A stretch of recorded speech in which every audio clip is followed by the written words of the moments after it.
안녕하세요. 기계가공법 두 번째 시간입니다. 이번 강의에서는 절삭할 때 생성되는 칩의 종류와 특징, 절삭열과 절삭 온도, 공구 재료의 종류와 특징, 그리고 공구의 파손에 대해서 같이 살펴보도록 하겠습니다. 절삭할 때 공작물에서 깎여져 나가는 것을 우리가 칩이라고 하죠. 이 칩은 전단면에서, 이게 지금 전단면이 이렇게 형성이 되면은 이 전단면에서 이 국부적인 전단 과정에 의해서 칩이 발생이 되고, 또 칩은 이 주어진 절삭 깊이보다 항상 칩 두께는 요 두껍게 형성이 되겠습니다. 절삭할 때 절삭 깊이하고 요 공구의 경사각은 알고 있는 수치이기 때문에 요 칩 두께를 갖다가 측정을 하게 되면은 우리가 요 절삭비를 갖다가 구할 수 있게 되겠고요. 그 다음에 이제 절삭비가 구해지면은 우리 전단면이 형성이 되는 요 전단각의 위치를 계산할 수가 있게 되겠습니다. 또 요 전단면에서의 그 전단 변형률을 구할 수 있어서 전단 과정을 이론적으로 해석할 수 있게 되겠죠. 자, 그런데 이제 실제 발생되는 칩은 네 가지로 구분을 할 수가 있게 되겠습니다.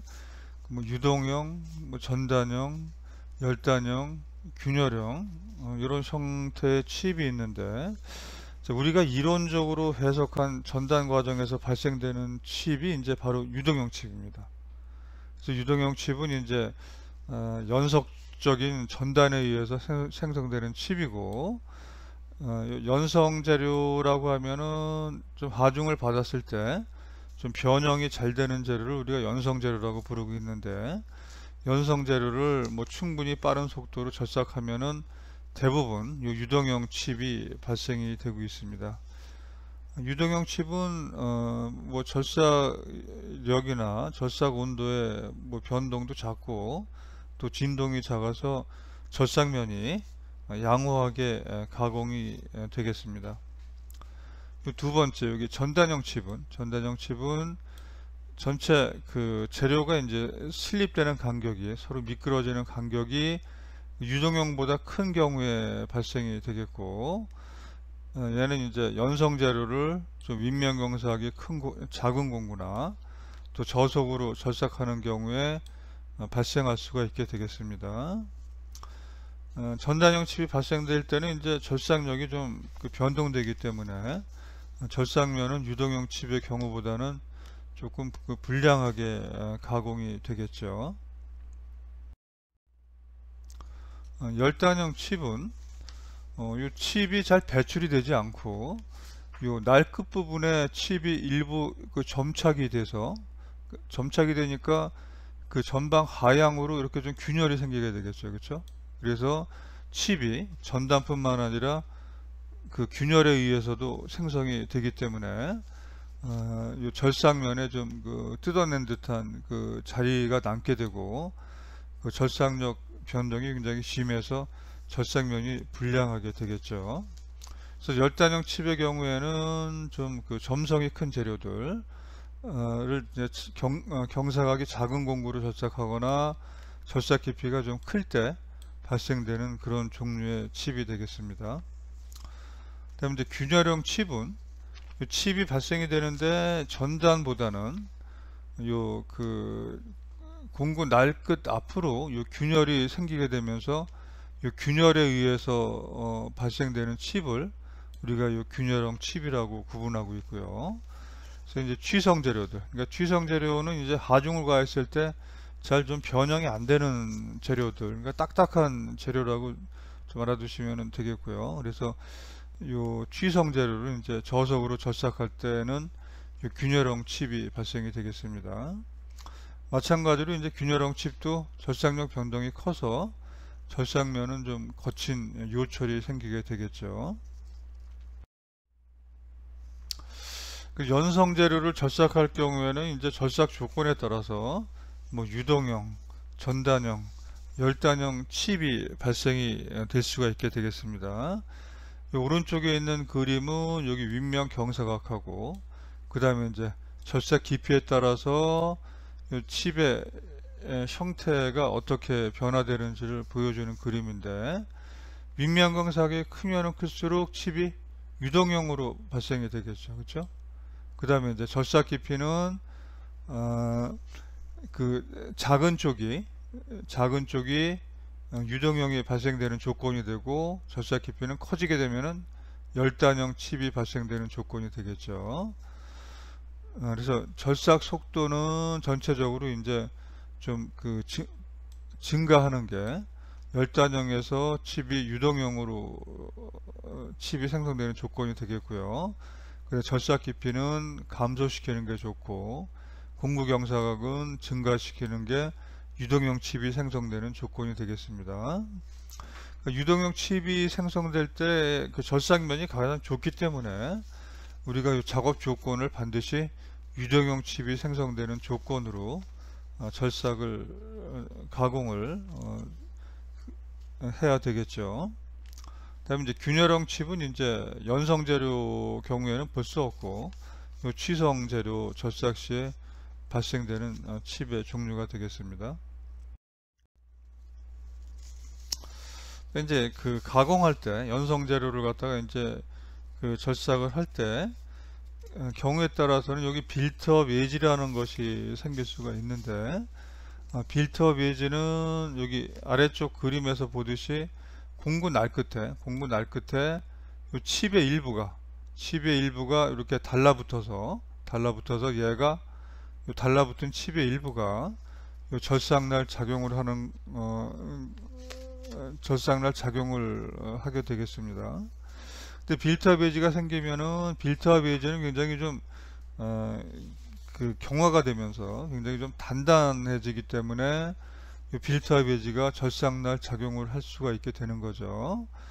오른쪽에 있는 그림은 이제 그 가공할 때 이제 빌트업 웨지가 생겼을 때 경도를 찍어본 그림인데, 경도라는 것은 이제 재료의 단단한 정도를 의미를 합니다. 그래서 이제 수치가 높을수록 뭐 경도가 높게 되고요. 뭐 여러 가지 종류의 경도가 있지만, 이거는 이제 뭐 마이크로 하드니스에서 이 누프 경도를 측정한 그림입니다.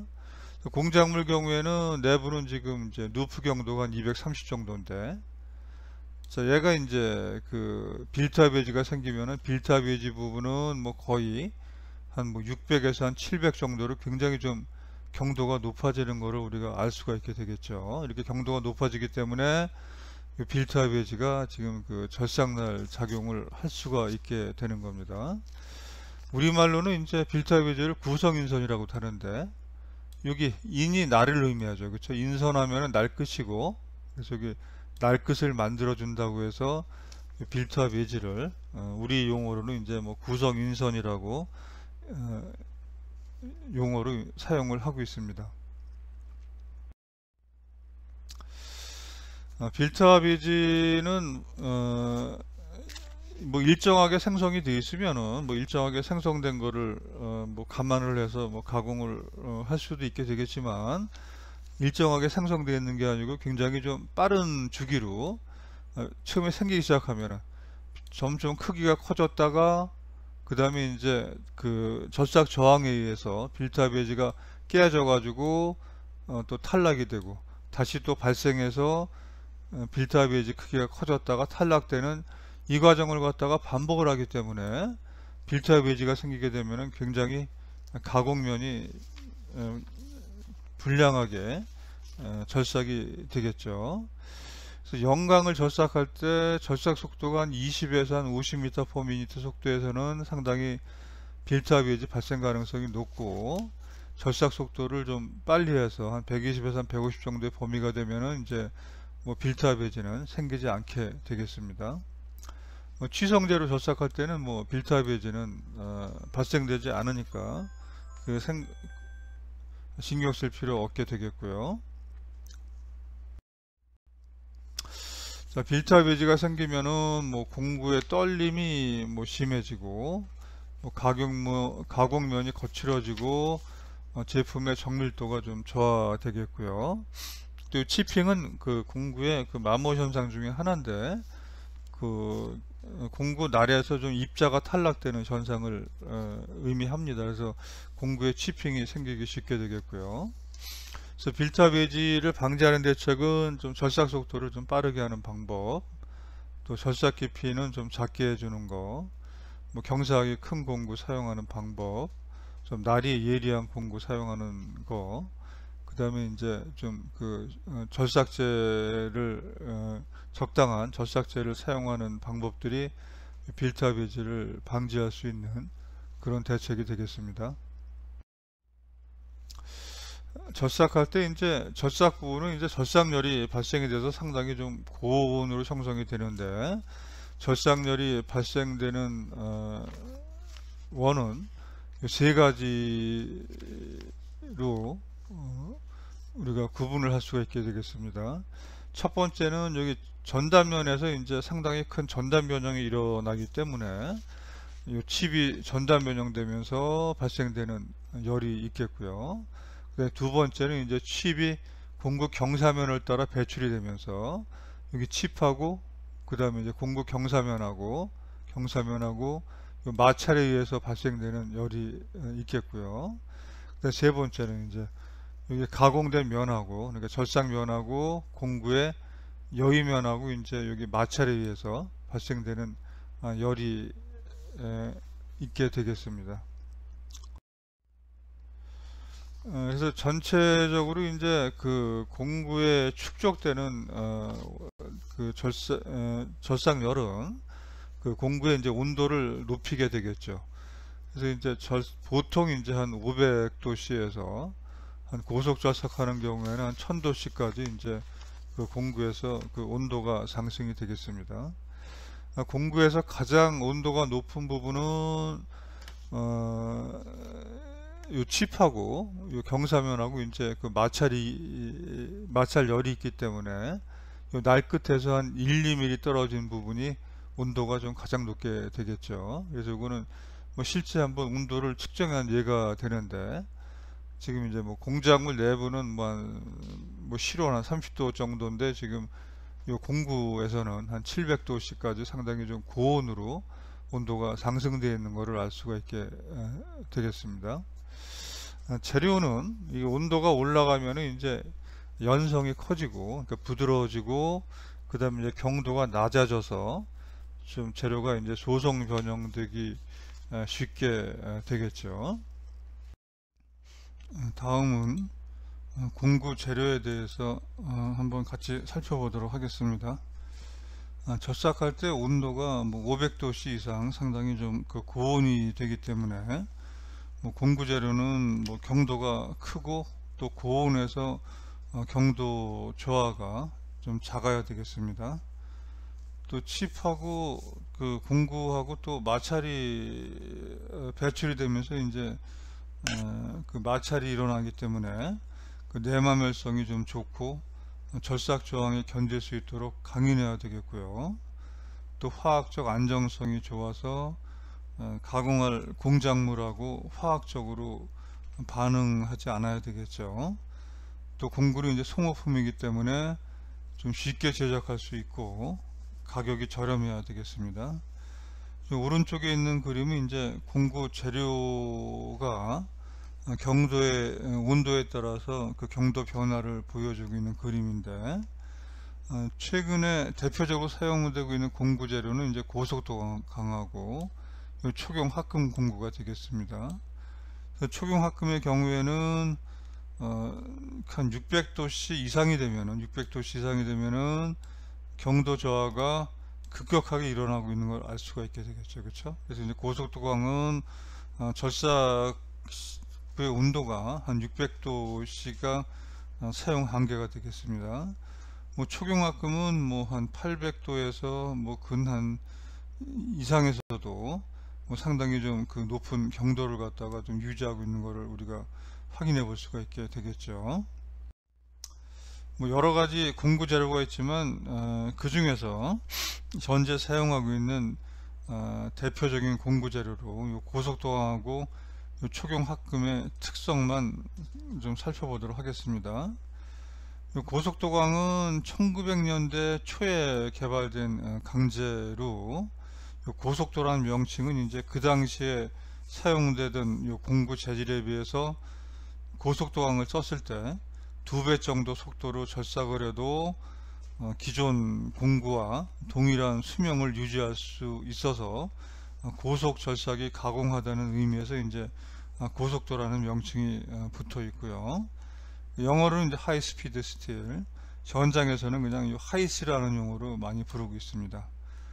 이 고속도강은 인성하고 충격 강도 특성이 굉장히 우수하고, 요 저속 절삭, 요 단속 절삭, 요 불안정한 절삭 조건에 널리 사용이 되고 있는 그러한 그 공구 재료가 되겠습니다. 또 이제 어떤 그 형상으로 그 공구를 만들어 주기가 쉽고, 날이 마멸이 됐을 경우에 재현삭이 용이해서 요 총용 공구 재료로 널리 사용이 되고 있습니다. 다음에 이제 촉용합금은 이제 그 1940년대에 개발된 재료인데요. 요 탄화 텅스텐하고 또 탄화 티타늄에 코발트나 니켈, 몰리브데늄 요 분말을 갖다가 혼합해서 그 소결한 합금으로 명칭 그대로 상당히 그 단단한 특성을 가지고 있습니다. 또 이제 그 단단할 뿐만 아니라 뭐 그 열 전도율도 높고 여러 가지 이제 그 공구 재료로서 좀 우수한 특성을 가지고 있어서 상당히 이제 고속 절삭에 적합한 그런 재료가 있게 되겠죠. 단점은 취성이 있어서 이제 좀 충격 특성이 좀 좋지 못하고, 또 너무 단단해서 뭐 어떤 형상으로 만들거나 또 날이 좀 마멸이 됐을 경우에 다시 연삭해서 사용하기는 좀 어렵게 되겠죠. 크게 이제 두 가지 계통이 있는데, 이 탄화 텅스텐계의 촉용합금은 좀 내마멸성은 좀 떨어지지만 인성이 우수한 장점이 있고, 그 탄화 티타늄계는 이 탄화 텅스텐기에 비해서 인성은 좀 좋지 않은데 그 내마멸성이 좋은 이런 또 장점을 가지고 있게 되겠습니다. 자, 이 표에서 요 고속도하고 촉용합금을 좀 비교를 했으니까 요 그 두 공구 재료의 특성은 여러분이 좀 잘 정리를 좀 해두도록 하세요. 그래서 고속도강은 600도씨 전후에서 급격히 경도가 저하되는 단점이 있다.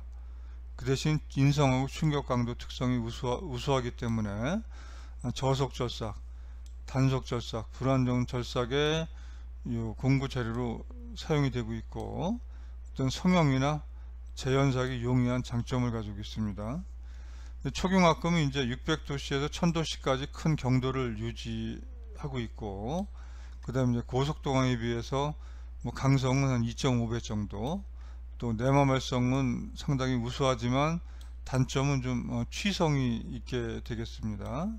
용도로는 이제 고속절삭, 연속절삭, 안정적인 절삭 작업에 사용이 되고 있고요.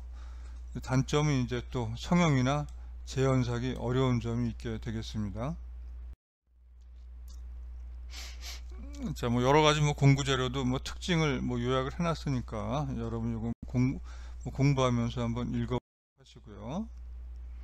또 최근에는 이제 여기 이제 CBN이라는 공구가 있는데, 요 CBN은 뭐 촉용합금보다도 더 굉장히 좀 그 단단한 요 재료로, 최근에는 이제 요 CBN 재료가 요 공구 재료로 사용이 확대되고 있는 그런 추세에 있게 되겠습니다.